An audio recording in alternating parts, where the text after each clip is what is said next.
Bonjour à tous les gars, bienvenue sur ma chaîne. Aujourd'hui, il est en train de se passer un truc de dingue à l'instant. Je vais vous montrer un peu ce qui se passe. Donc déjà sur ETH, on était parti sur une très très bonne dynamique là aujourd'hui. C'est un peu dommage. Regardez là, on avait cette trendline qu'on tient depuis janvier avec support, support, support, résistance, résistance, résistance, résistance. Et en fait, malheureusement les gars, ce qui est en train de se passer, c'est que regardez, on est en train de, on a flash crash là. Et là, c'est en train d'arriver à l'instant, les news sont en train d'arriver à l'instant. En fait, ce qui est en train de se passer, c'est que Bybit s'est fait hacker.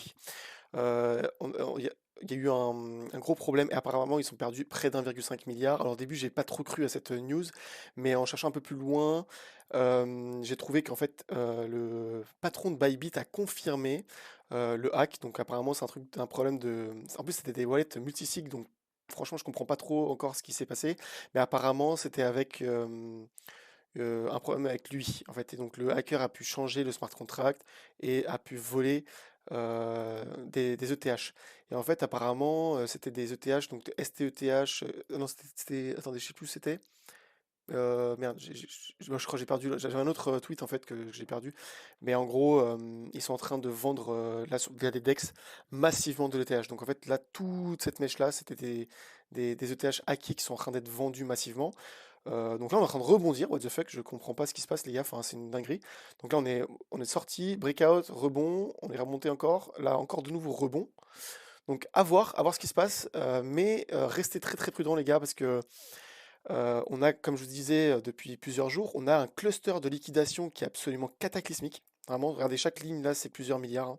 C'est là 4 milliards, 5 milliards, 3 milliards, 2,3, voilà, 4,3, 3,8. Tout ça, c'est en milliards, les gars. Je sais pas combien il y a, mais il y a facilement 60-50 milliards de liquidations qui nous attendent au sud. Et regardez, elles sont juste là. Donc, en fait, si on regarde sur la charte.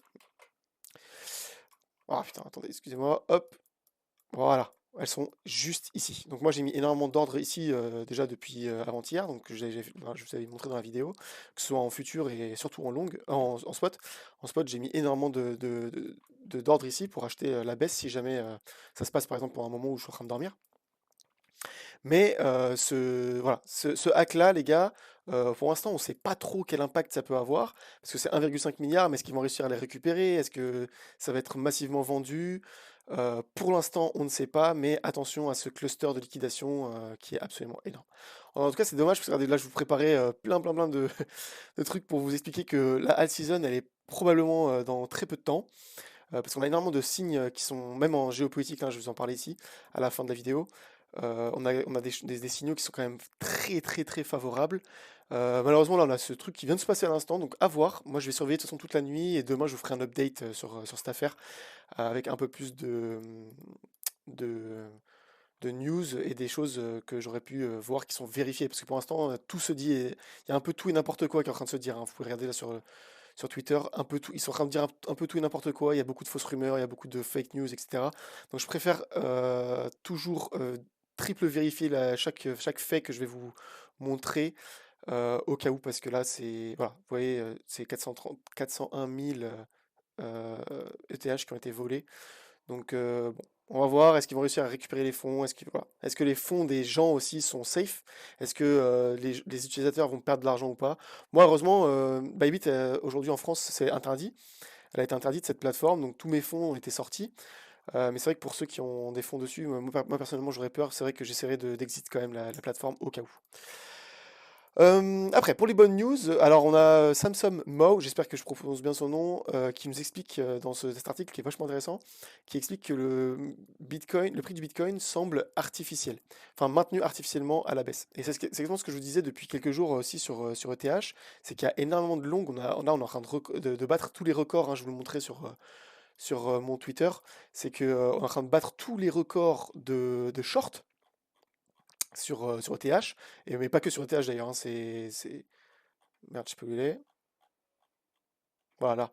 Vous voyez, donc le CFTC CME, voilà, ils ont atteint des records de short sur le marché. Donc les shorts, c'est quoi? C'est genre, ils vont mettre peut-être 100 millions ici en short, en x10, et en fait, bah, ça crée 1 milliard de ventes. Donc en fait, ils peuvent démultiplier les ventes artificielles grâce à ça, et maintenir le prix sous un prix qu'ils veulent, sous un prix qu'ils veulent eux pour pouvoir accumuler. Et comme vous voyez, en fait, bah, sur, attendez, je sais plus où il est, voilà. Ici, vous voyez sur les institutions, pendant que le crash a eu lieu, bah, les institutions se sont clairement gavées en termes de TH, ils sont toujours en train d'acheter tous les jours un petit peu.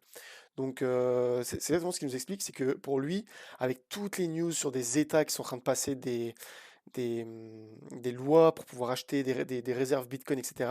Mais comment est-ce que ça se fait que le prix n'est pas réellement pricé sur le marché? Là, on est en train de latéraliser à la mort, alors qu'il y a énormément d'institutions qui sont en train d'acheter massivement pour plusieurs centaines de milliards du Bitcoin.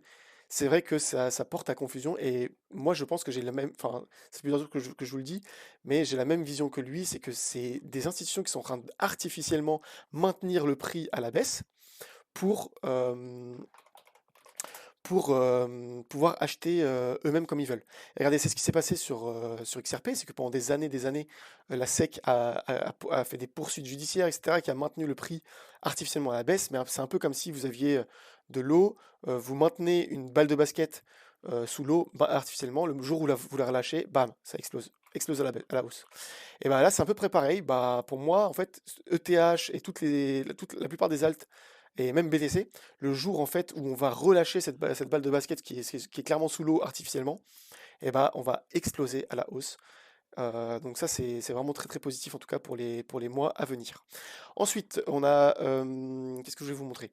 Donc sur BTC, alors là, il faudra juste faire gaffe au gap CME. Si jamais ce crash-là, donc le crash de Bybit, euh, arrive réellement, je pense que même BTC, si jamais il commence à dire que les fonds des gens ont été volés et qu'ils commencent à bloquer les retraits, etc., et que ça nous fait la même chose que FTX, c'est une zone que l'on peut aller rechercher. Ça fait plusieurs vidéos, les gars, même plusieurs semaines que je vous dis attention à ce gap, parce que ce gap-là, si vous regardez bien, en fait, euh, si on regarde en BTC ici, en un an, et ben ça correspond, le gap CME, en fait, il correspond exactement à un cluster.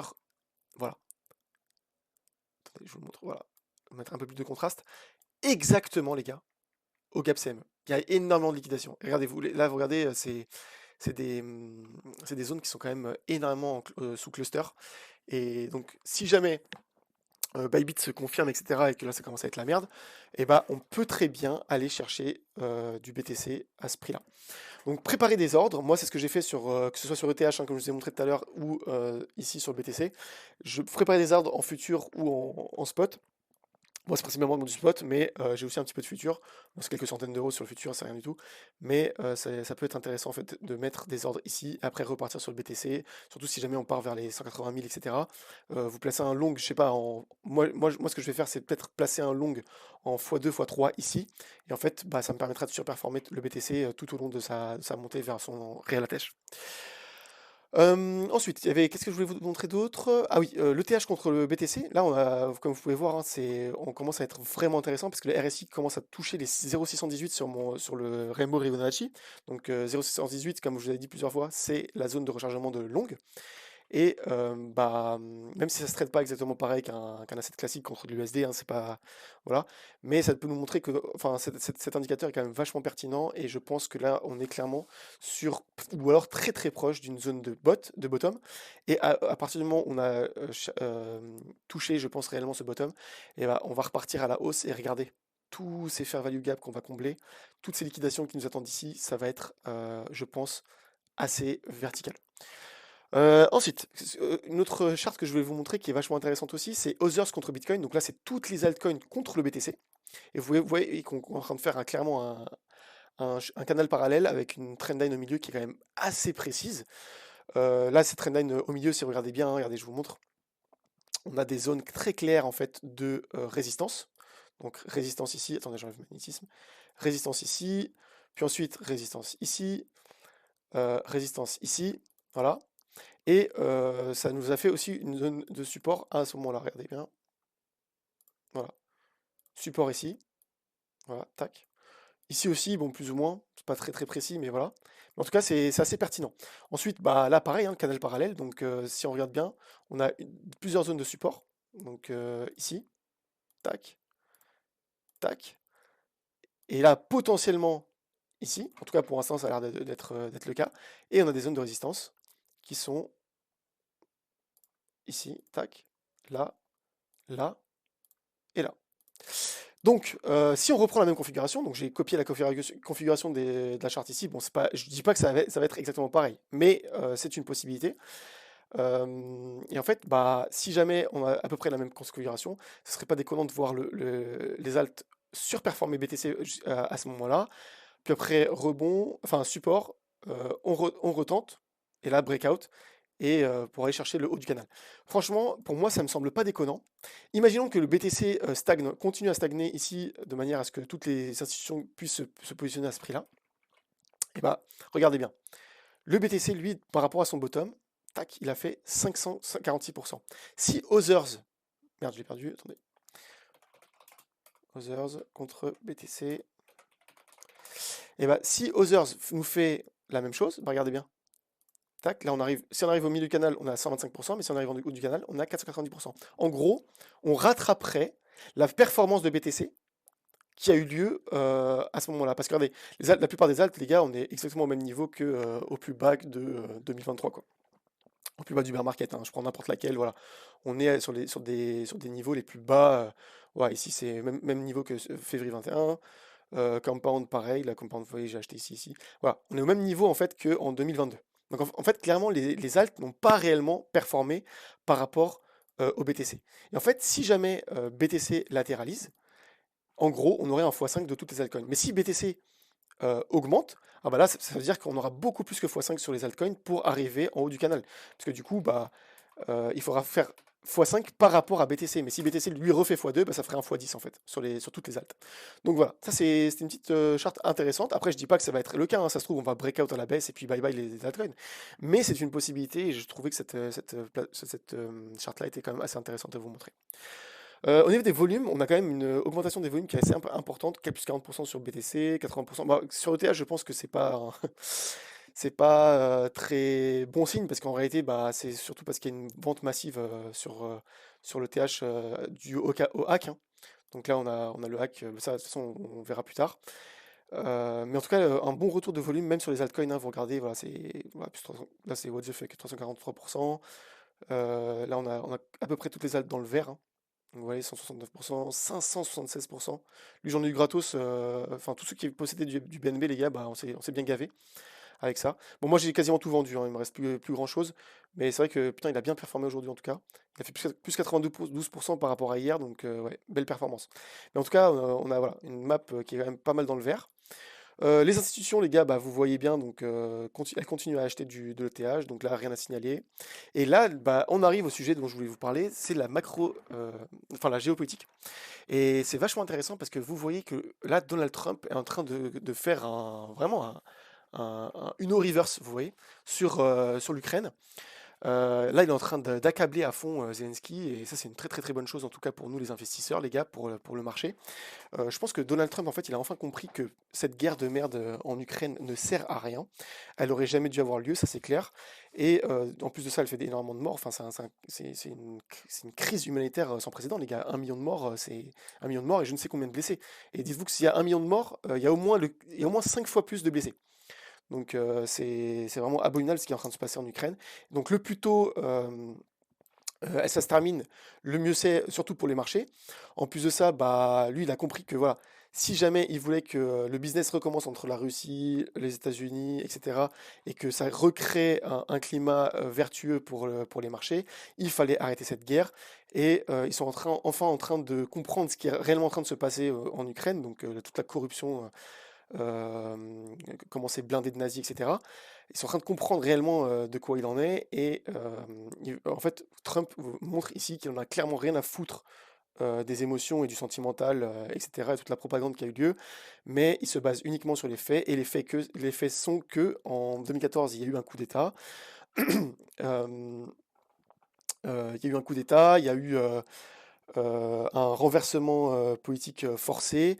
Il y a eu un bombardement dans le Donbass de sa propre population. Enfin, je sais pas si les gars, si vous vous rendez compte, mais c'est comme si, je sais pas, l'Île-de-France en fait bombardait nuit et jour la Haute-Savoie, par exemple. Voilà, tous les jours. Imaginez, genre l'armée française qui bombarde avec des avions, des Rafales, etc.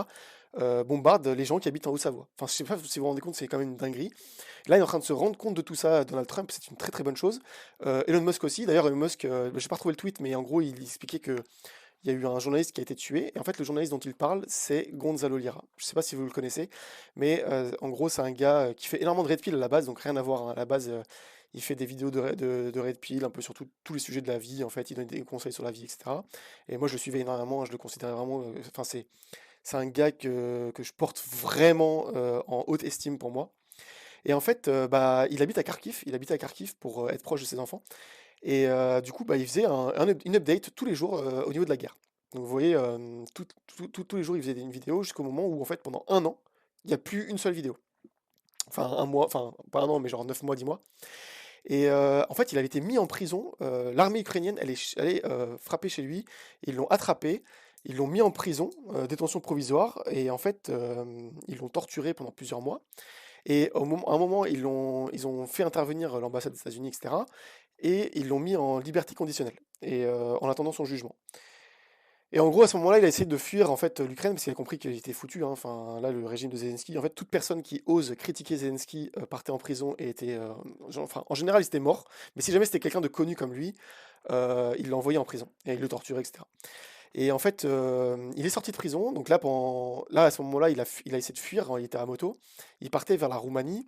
Et à ce moment-là, il a essayé de fuir par la voie de la route. Moi, j'ai suivi son live, j'étais sur son live en plus. Je lui mettais, mais écoute, Gonzalo, arrête tes conneries, fuis par la forêt. Tout le monde lui disait de fuir par la forêt ou fuir à travers un champ, parce qu'à l'époque, en plus, il n'y avait même pas de barrière, il n'y a rien du tout.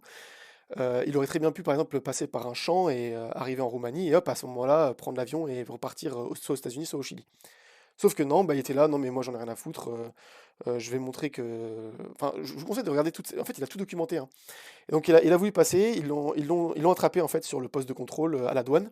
Ils l'ont renvoyé en prison, et à ce moment-là, en fait, tous les jours, il se faisait battre. Son père faisait des lives tous les jours pour updater tout le monde sur Twitch sur sa situation. Enfin, moi j'ai suivi tout ça, c'était abominable, les gars. Enfin, tous les jours, ils lui cassaient des os. À un moment, ils lui ont cassé 4 côtes.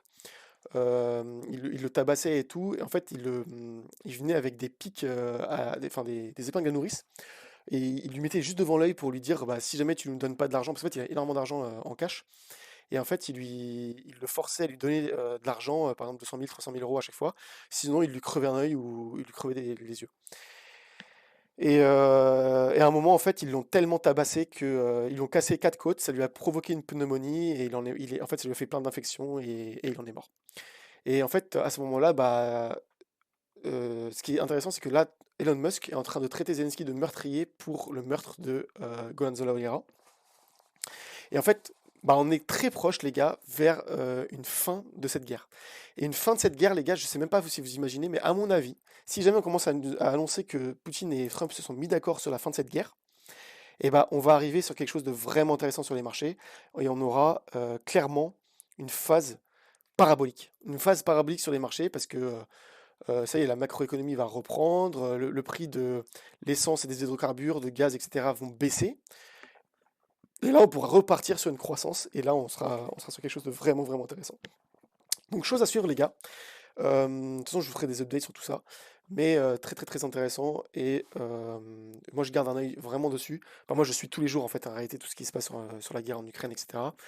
Parce que c'est vachement intéressant en fait pour savoir, même si comment vous positionnez sur le marché, pas forcément sur les cryptos, mais sur les marchés en général. Et donc voilà. Donc très très bon. À voir aussi si Elon Musk leur coupe Starlink, parce que s'ils coupent Starlink à l'armée ukrainienne, les gars, elle tient pas 10 jours.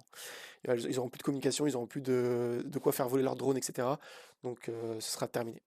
Donc à voir. Moi je suis ça avec intérêt et de toute façon je vous ferai des updates là-dessus. Voilà. Donc ça fait bientôt 20 minutes, je vais arrêter la vidéo ici. Je vous dis à la prochaine les gars, prenez soin de vous et on s'en tient au courant. Salut, salut.